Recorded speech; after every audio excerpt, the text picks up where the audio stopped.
Althea, we're going to start with questions from our box. Oh, that's right. Flyer box. Right. Well, that's right. Flyer box is very clever of you. Do you want to pick the question or do you want me to pick? You pick. Okay. All right. Which historical time period would you most like to visit? 80 years? What shall I pick? Keller Williams, probably. The last 30 years. Is that what it means? When in time would you like to go back and visit? Would you go back and see Joan of Arc? Would you go see Jesus? Would you... I would go back to the war days, when I grew up. And stay there? Oh, no, I wouldn't stay there. What would you do when you were there? I'd stay now where I am today. You like now? Yeah. I like that. Well, in your shoes, I wouldn't go anywhere either. All right, let's do another one. Have you ever had an experience that led you to believe in angels or ghosts? Often, but it's telepathy also. So I have a lot of feelings that come, I feel, from somewhere else. Really? What do you mean by that? What do you mean feelings? Well, I will think of somebody and call them, and they'll say, I was just walking downstairs to get your number to call you. Really? Yeah, quite often. Telepathic. I think some people are telepathic. You think you're a little telepathic? Yeah, a little bit, yeah. Next time I'm having a crisis, I'm going to call you for a reading. All right, let's do one more. I don't like that one. That one's not good either. Let's see. How will our culture change in the next 100 years? That is scary. Are you scared? You don't get excited about it? Well, I'm too old to get excited, so I won't see it. I won't see it. But are you excited for the people being born today? Well, I'm not sure. I hope I am. I shall look down and hope. But yeah. It's changed so much, even in my lifetime, that from no cell phones and no fax and no anything to what we have today. It's a little bit scary. Well, you were just saying there was no fax machine when you started your career. No fax machine. No, I think that came in the mid-'80s. But isn't that exciting? Like to think that in that short amount of time, in another 100 years, what we'll do. It's been so fast. When you think of all the hundreds of years before that nothing really happened, and all of a sudden in the last 50 years or 30 years, it's just exploding. But, I was reading somewhere the other day that kids in elementary school today may never learn how to drive. Exactly. They won't have to. They won't have to learn. They hardly learn how to write. Well, right. By the way, we had spent hours doing our cursive. Cursive. The line paper with the dashes. Exactly. God, that pissed me off. I hated that. Oh, I loved it. Did you really? Good. Do you have good handwriting? Yes, I have. Very good. Good for you, not me. Althea, are you a drinker? I'll have a glass of wine at night, yes. Well, but I'm not a drinker. I wouldn't like to I'm not casting as accusations. I'm just asking because I brought this Amarula. Oh, good heavens. Do you know what this is? Yes, it's like liqueur, isn't it? Yeah, I got addicted to this in South Africa. Oh, did you? Yeah. When you get out of the airport in Johannesburg, there's a big billboard. So I'll just give you a splash. Okay. As long as you join me. Yes. Yes, ma'am. Don't mind me. Well, it's mostly Baileys is what I have at night. Or white wine and Baileys. Do you drink the Baileys straight? Oh, absolutely. Look at you. Cheers to you. Cheers. Thank you. Thanks for doing this today. It's fun. So, hey everybody. I'm Chad Peavy. And I'm here with Althea Osborn today.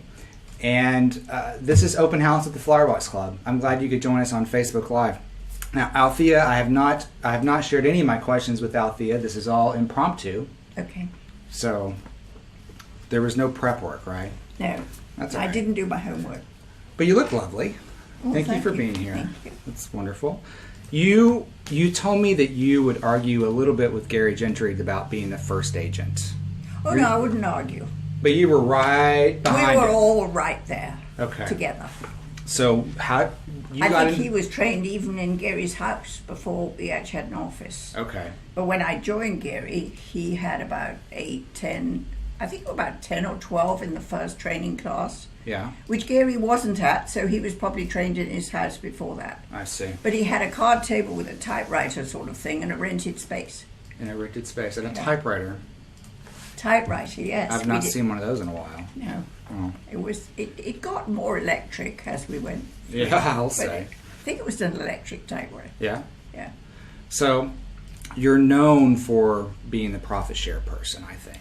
I think that at least around here, because we go to the awards banquet and they're like, number one in profit share, Althea Osborn, millions of dollars this year.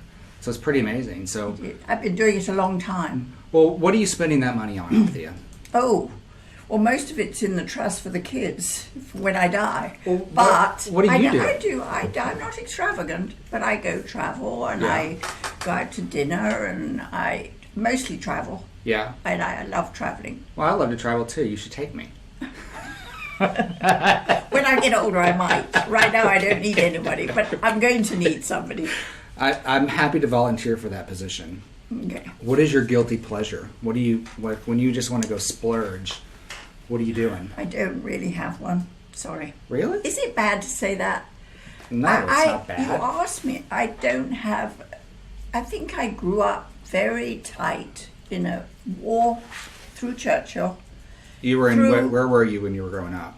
In south of London, about 25 miles. All right. And so we had air raids. We had no money. We had no food. We had ration cards. Yeah. And so really, we didn't. I didn't. Splurging is not fun for me. I love to travel. Okay. And when I don't even travel first class quite often. You know what I mean? Yeah. I'm not a splurger. Well, you don't really need the legroom. And the meals are not that good. No. Pack your own lunch. I have been going business class lately. Yeah, well, yes. Why not? No, my kids get mad at me because they say, but I do tend to, you can't when you grow up in that environment, that tight. Yeah. You cannot really get it out of your system. I'm beginning to get better. Yeah. But I tend to go in and buy the least expensive lettuce or, you know what I mean? No organic for you. Oh yes, organic. Oh, okay, the cheapest organic. Well, within okay. Well, I try to be organic. Okay. But we weren't organic all through my growing up. Yes. Well, nobody knew what that was, no, really. They didn't, and they didn't fertilize and stuff so much as they do today. Okay. So, you got into real estate pretty late into life. Yes. You were what, 48? 48. What were you doing before that? Wife and mum for 20 years plus. And before that, I was in the British Secret Service for 4 or 5 years. And that's where I met my American husband. All right. What were you doing for the British Secret Service? I was a secretary. Okay. At in London at first. Yeah. And then for 3 years in London. And then they sent me to Frankfurt, Germany. In a consulate there. I was a secretary for the economic advisor. That was our quote cover. But really, I love that you're telling state secrets here. I'm allowed to. Okay. It's 50 years. They've written a book about my era. There's a book. Yeah. I forgot what it's called. I got it by my bed.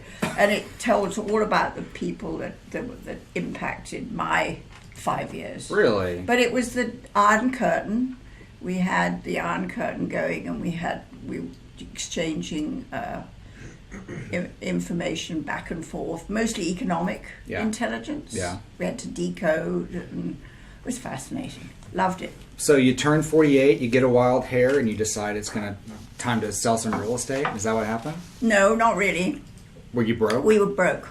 Yes, he did. Really? Yeah, my husband retired from the military, and he didn't know what to do. He had a huge job, which then folded. Yeah. And not because of him, because of the people that hired him, who was fired, so he didn't get hired. And he decided to come back and get his doctorate here. He was a Texan, and then he would go teach in university.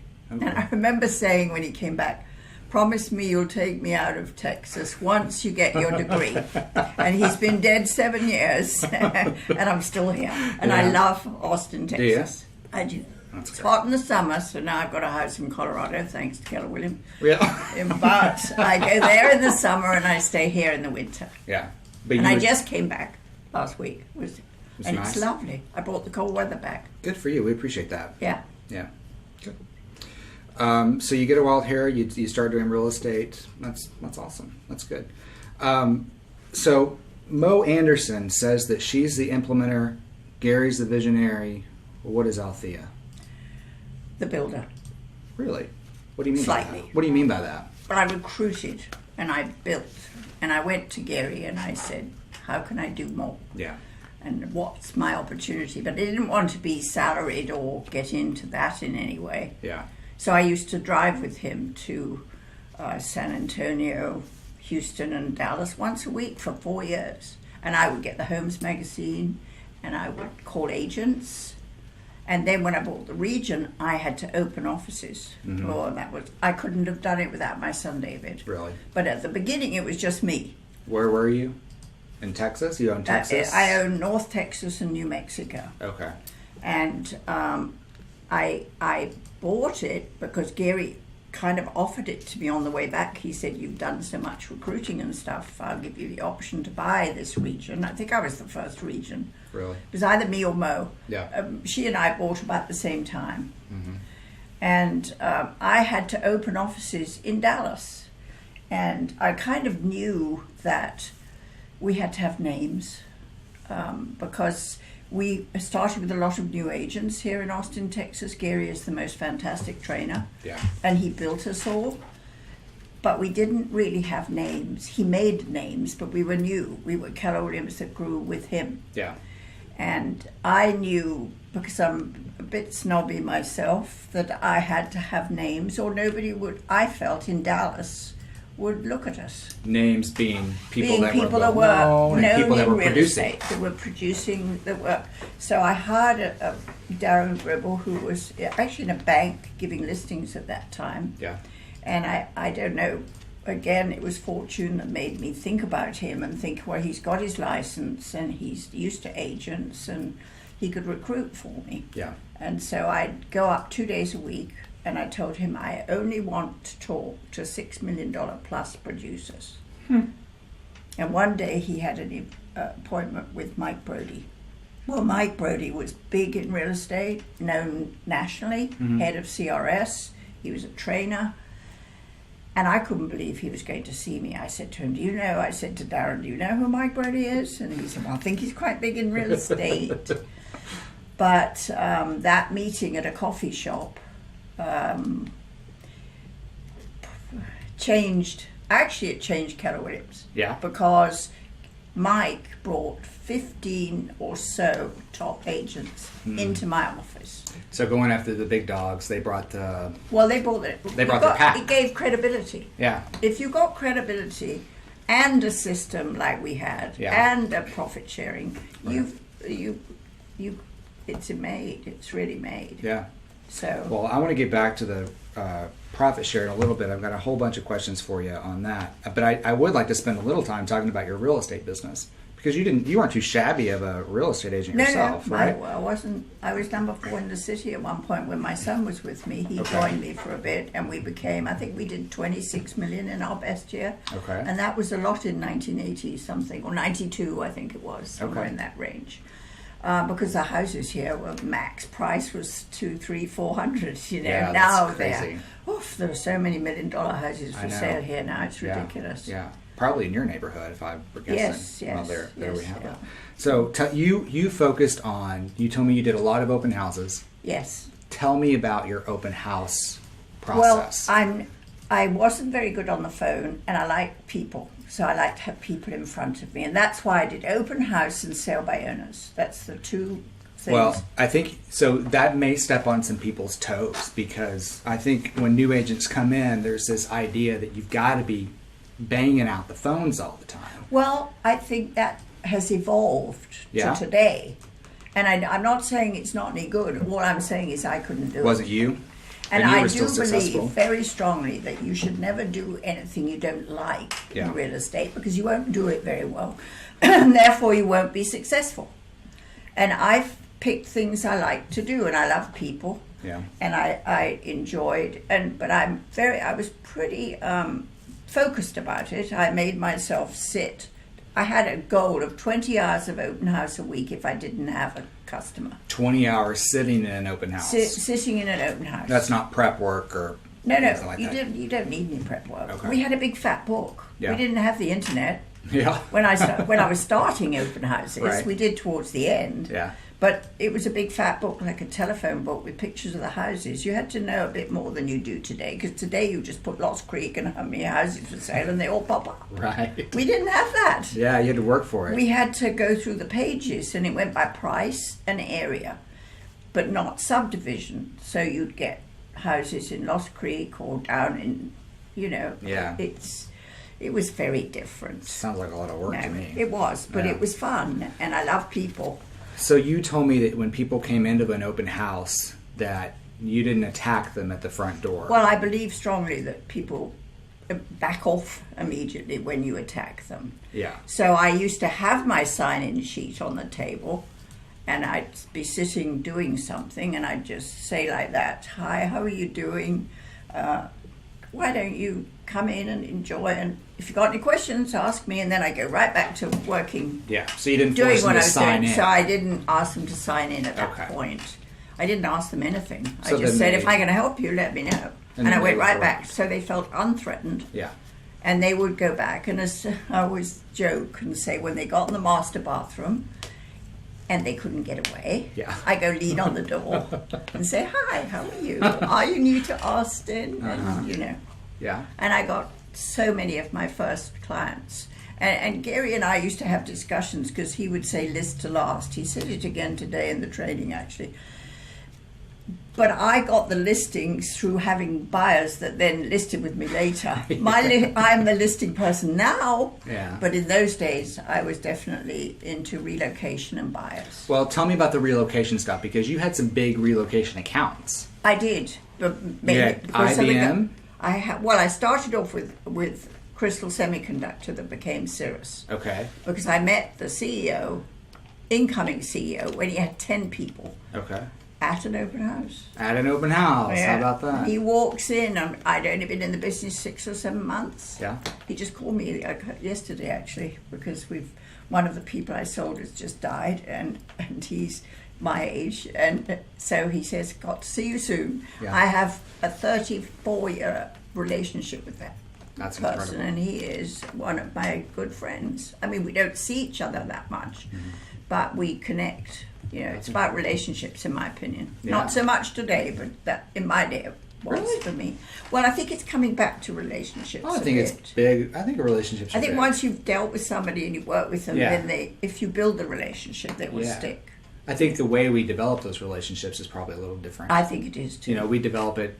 A lot of social media, especially people in my generation, we develop our relationships in different ways. I agree. And we didn't. We did it by meeting. Yeah. That was the only way we could do it, really. Yeah. Yeah. But you got Cirrus, and then so what happened was that he met me, and he actually in the open house, and I said, "Let me know if you know." He walked straight over to me. He wasn't interested in the house. His wife looked at the house.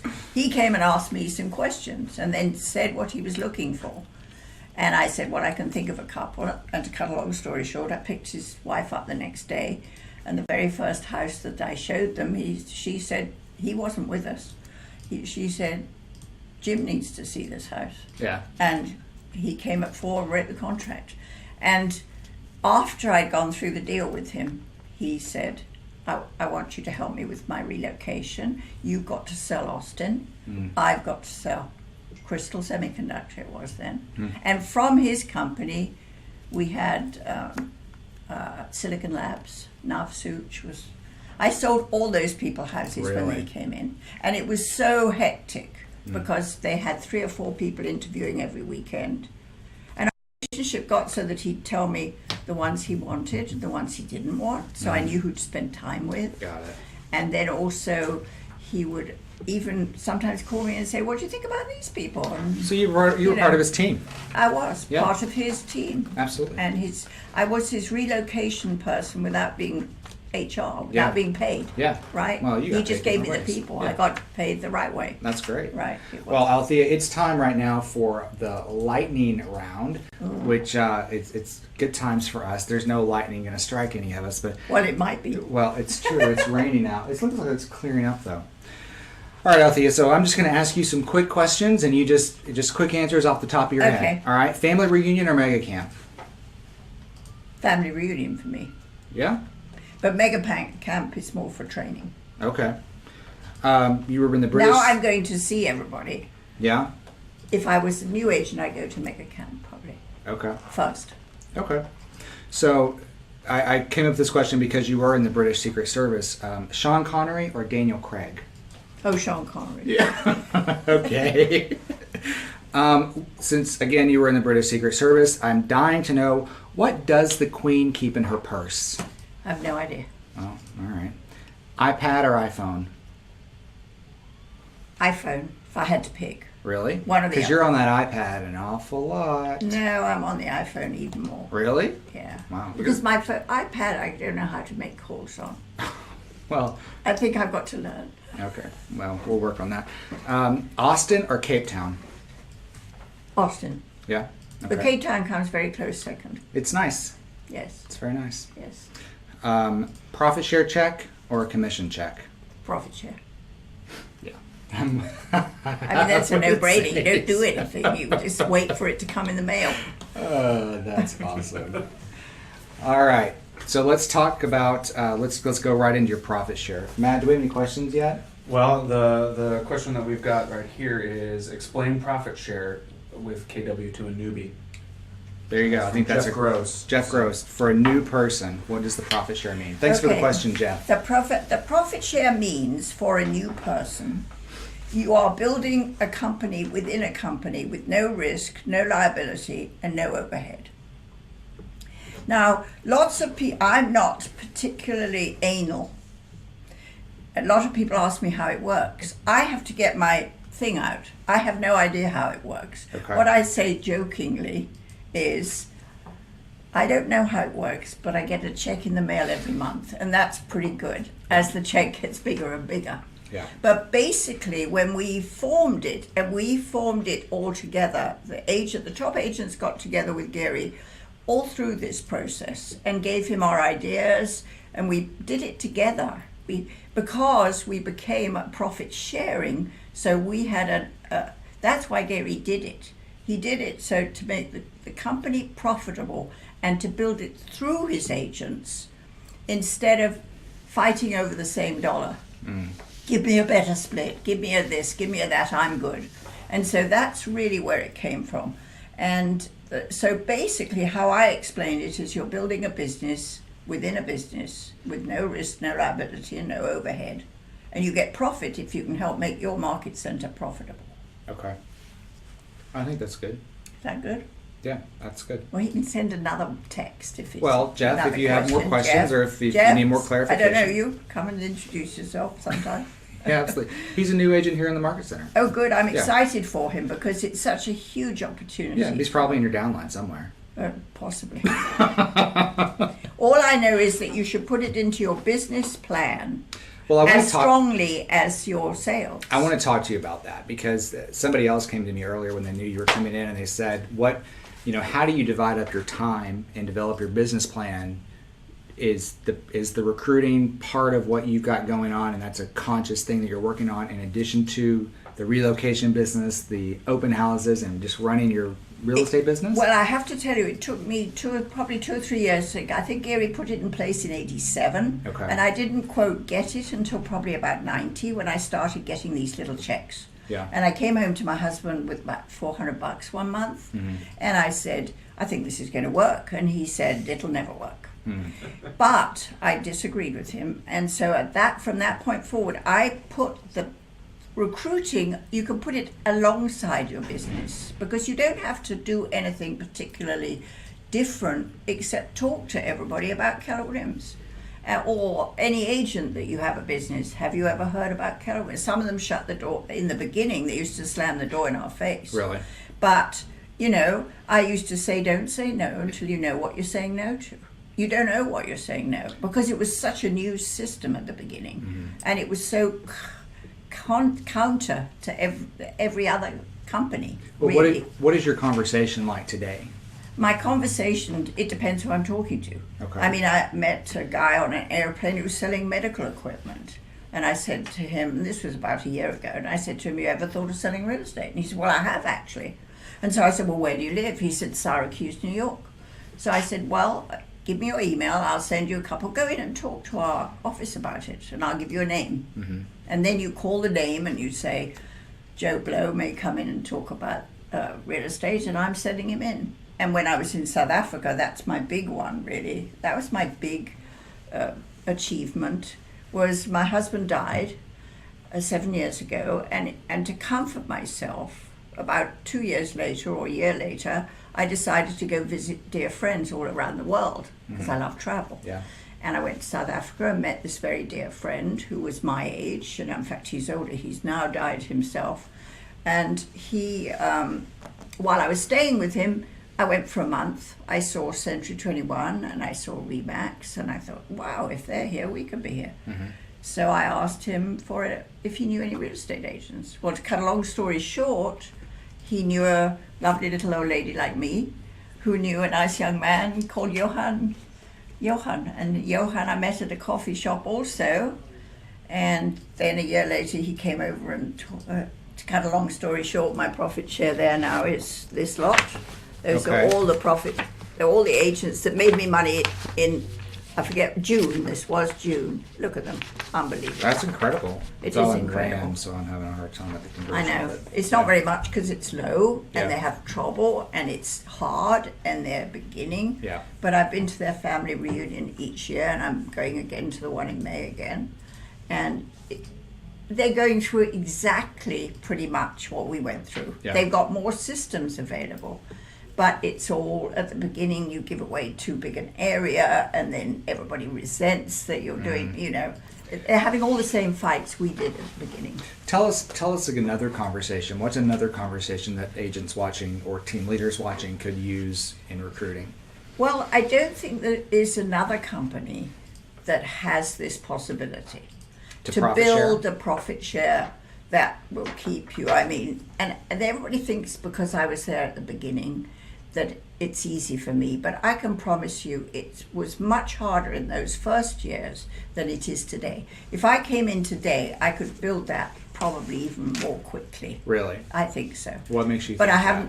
haven't tried it. Well, Because we're established. We've got a name. You've got a product. We're all over the country. Yeah, you you've can got a recruit. product, so. And I always say to people, recruit all over the country, not just in your city. Yeah. Because that way you've got almost like building a business. You've got somebody building for you in Seattle, and somebody building in New York, and somebody building in South Africa. Mm-hmm. And they're building for you because it's 7 levels. Yeah. So I don't know why every single real estate agent isn't with Keller Williams. Some leave because they want a bit more independence, but a lot of them who leave come back again. Yeah. And I just happens all the time. I don't think anybody could build that kind of a income with no work now. Yeah. I don't have to ever lift a finger. Yeah. I don't do sales anymore. Yeah. I give them to people. And I'm going to make close to $1 million this year, and when I die, it goes to my children. It's incredible. I mean, why isn't everybody doing it? Yeah. I'm looking here. This is my husband and mine, because when he died, I still get his. So this is double-sided too, isn't it, Althea? No, it's not. Okay. No. I use the paper again, so that's double-sided. Oh, I see. Okay, so this is me, and that's my husband. Wow, you don't spend any money. I don't. You turn the paper over. Look My at it. God. See, look, this is all mine. This is the It's back very of my... cheap on Amazon. Don't you get confused? No, I can't stand waste. Well, you can recycle. I do. Girl. All right. Okay. So you see, this is my level 1. Yeah. Which is only, so these are the people that you recruit directly, Yes, is that I've right? only got 14 on my front level. I don't understand, why did you do it that way? Well, I did it that way mainly because my family came in. So I put a lot of people under my daughter because she's under my son, who's under me, who's under Bob.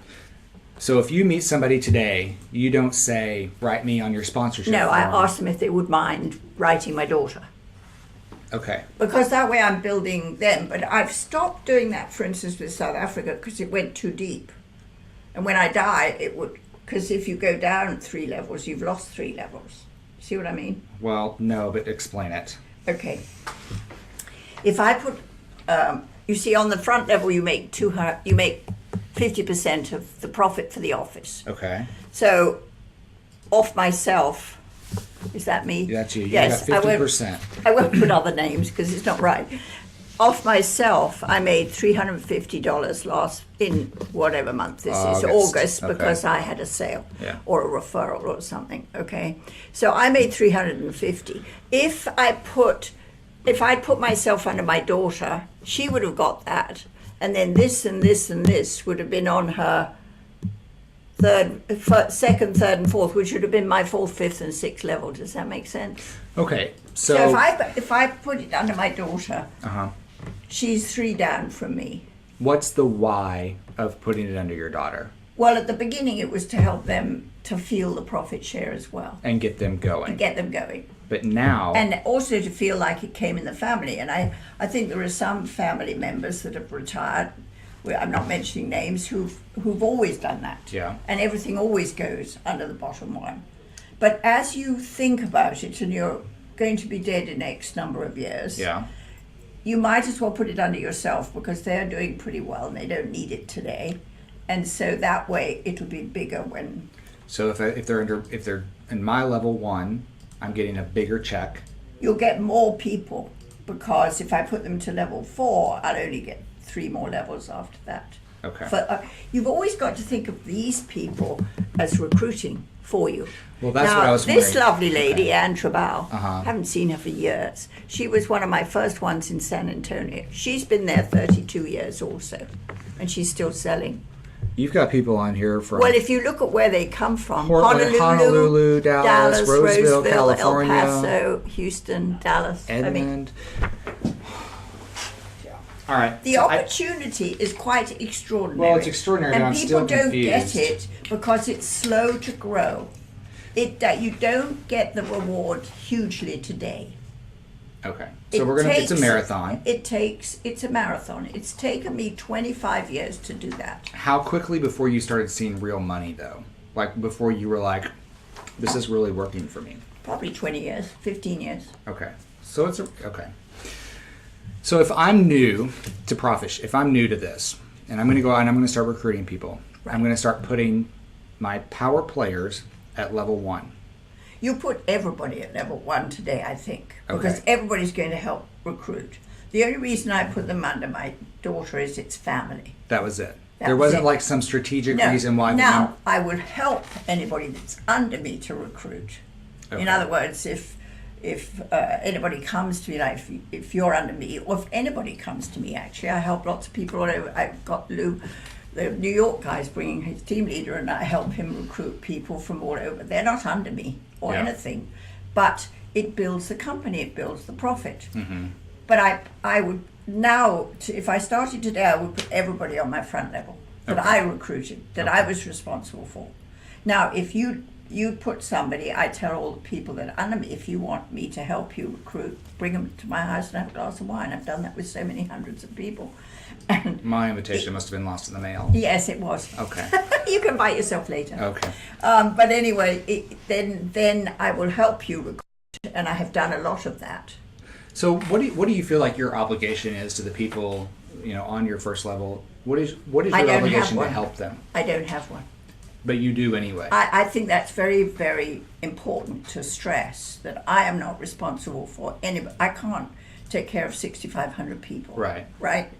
What they have to understand is that you're their sponsor, and together we're going to build. And the interesting thing is that when we first started this profit sharing, Gary took 5 people, Gary Keller, and he put them on his front level, and then he gave the rest of the people underneath that.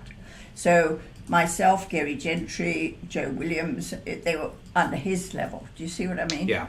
And so what we started doing at the beginning was I did relocation. So I would have my downline, which consisted of about 8 people, into my house. We'd have wine, and I'd talk about relocation. And then somebody'd come to me and say, I wish I was in your downline because I really want. So we 5 got together and said, look, when we train, we need to train everybody. Mm-hmm. So that's how the Tuesday morning thing started. The team meetings? The team meetings, when we when we go in and we train everybody because we want to make the office more profitable. Mm-hmm. So it started to be much more of a team thing for everybody than a thing just for you.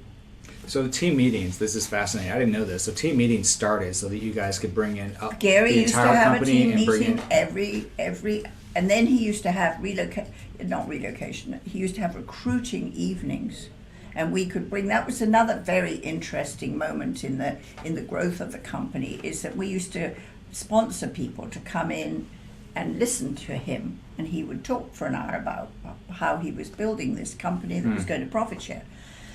And we'd put down the name. And I'm bringing in Chad. He's my recruit. Mm-hmm. But Chad had a great friend who was in the North Office, or a cousin, or somebody, and he didn't want to go under me because he didn't know me. He wanted to go. So we realized that people were not bits of furniture. You can't just put them where you want them. So we came up with the thing they have to sign to say who they want their sponsor to be. Got it. And they can choose. So you have to educate the person you're bringing in, as well as in a positive way. So if I were recruiting somebody today, would I want to tell them, by the way? Yes, you say, I'm as your sponsor? Yes, this is how it works. Well, how do you say that? I say, put me down as your sponsor. Just that direct. And then I call the person they're going to, like the guy on the plane. Yeah. I called the person in Syracuse in the office, and I sent an email, always put it in writing.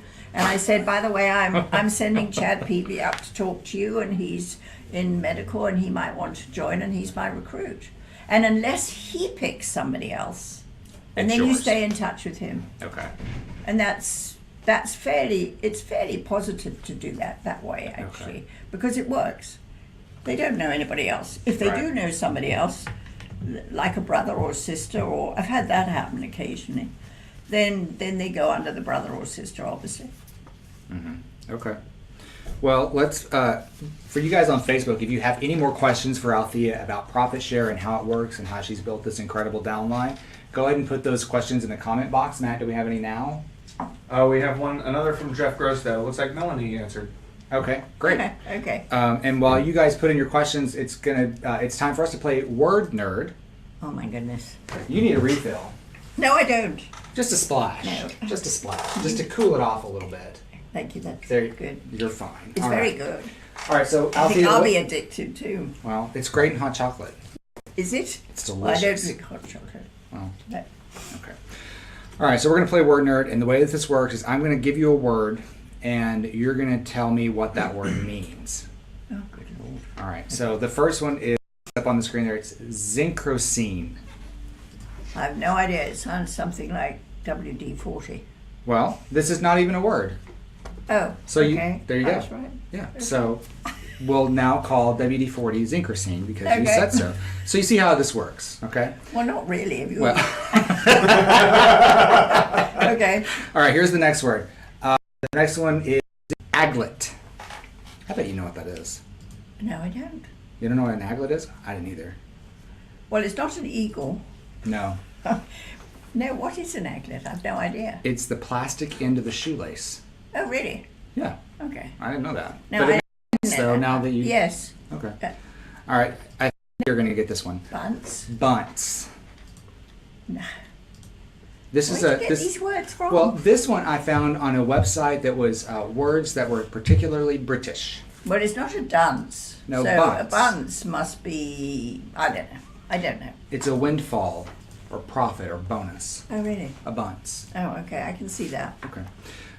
Next one is YOLO. Where'd you get these things from? I've heard that one, though. YOLO, because you're pretty tech savvy. That's something to do with techie. Well, not really, but it's something all the kids are saying. Oh, Facebook? Something? Yeah, I mean, you see it. It's YOLO. Mm-hmm. It probably means I love you or something. Probably initials. It is. Any guesses? No. You only live once. Oh, I like that. You're going to use that from now on. I will use that from now on. Yes. YOLO. I don't think like that, though. I had very strong English lessons and composition. I had to spell it all right. In cursive. In cursive. I know, you told me. All right. Affordable. Oh, it means you can afford it. That's easy. That means you can afford it. Affordable. Right. Yeah, that's right. So, but you want to know how I define it? How? Words. It's a word that realtors use to describe houses that they would sell you, but never live in themselves. Oh, but I never would say that. Because I'd always you can say tell it them. here. It's just I always us. tell them the negatives. You see. Well, it's affordable. I don't sell a house. You don't sell a house? No, What do you mean? don't. I don't sell a house. No. I sell their start of living, and I tell them not to buy a house if I don't think it's right. Yeah. Yeah, strongly. That's why they like me. Well, did it work for you? It did. All right. So, do you know Casey Mock? Casey. Casey Mock. He's over at KWRI. He's the head I've of heard. Farm and Ranch. Yes. Yeah. Heard it. He's going to be here next week, sitting there. Oh, really? Yeah. Oh, good. So Casey. tune in next week. I'll tell him. It's the 11th of November at 11 o'clock. 11/11 at 11. Casey Mock, I'll director tell him of- you've got this lovely drink that goes with. I don't know if I'm going to give Casey the Amarula though. Oh, really? I'm going to do some research on him. He strikes me as sort of like like a watermelon schnapps kind of guy. You know? Okay. But we'll see. I may be totally wrong about I that. know. Well, We've got a question in from Melanie. Oh, hey, Melanie. She wants to ask Althea about her top 25 and how she ran her business taking care of them. my top 25 people, does she mean? I suppose. Clients? Yeah. Well, actually, I have to slightly say it was differently because Gary always taught us there should be top 5. You have top 5 people, and they are the keys to your business at the time that you're doing business. It changes. I think I was one of Gary's top 5 once, but I'm not anymore. You see what I mean? Yeah. And I used to, how I cope with my top 5 is I used relationships. I tried to build everything on relationships. And so I never give gifts. I don't believe in gifts. I had a lovely argument on a panel once because this guy's telling all the gifts that he gave. And I said, and when it got to me, I said, look, I'm a professional. I don't give gifts when I close. But what I used to closing gifts. Closing gifts. Okay. So what I used to do is, though, I would have client parties. And I think that really did get me into their system, into their brain. They're still calling me. 25. I just had 3 referrals I've given Gary Jake this week because people who bought 20 years ago. Wow. And I used to have client parties. I would call my 5 wealth determiners, as Gary used to say, have 5 wealth determiners. And Jim Carley was one of them. And I used to pick top people from each company. So each company that I did with, IBM, Cirrus, Pervasive, all these companies that I did relocation with, and I would ask 5 or 6 to come for a party for one night. Which night could they do? And they enjoyed it so much that they would cancel appointments, and one canceled a trip overseas because he said, well, I'm going to go a day later, I could come on this day. And then I would invite 100 couples behind that, and they would all come to my house. I do it 3 times a year, and they would come to learn to meet people. Yeah. Because they were from all the different companies, and when you relocate people, they don't know local people. They don't know friends and relations. You know, they haven't got friends and relations here. So they used to enjoy coming and meeting people, and several of them have great friendships because of those parties. Mm-hmm. And so that's really how I took care of my top people. And it was more by contact and relating than it was about gifts and postcards and all of that stuff. I never did postcards, sorry. But I think that's a good way to do it, but I didn't do it. Yeah. Well. We talk a lot about adding value to people's lives, in our marketing. I think that added value. I know it did. Well, actually. I don't think that people think about the next level of that. To think, people moving here, they're relocating, they don't know anybody. Right. Here's an opportunity for the other people who don't know anybody. Yeah, I think that's really thoughtful. I just had a couple to stay with me. He was head of AMD somewhere, and he had a friend, Bill, who's still here.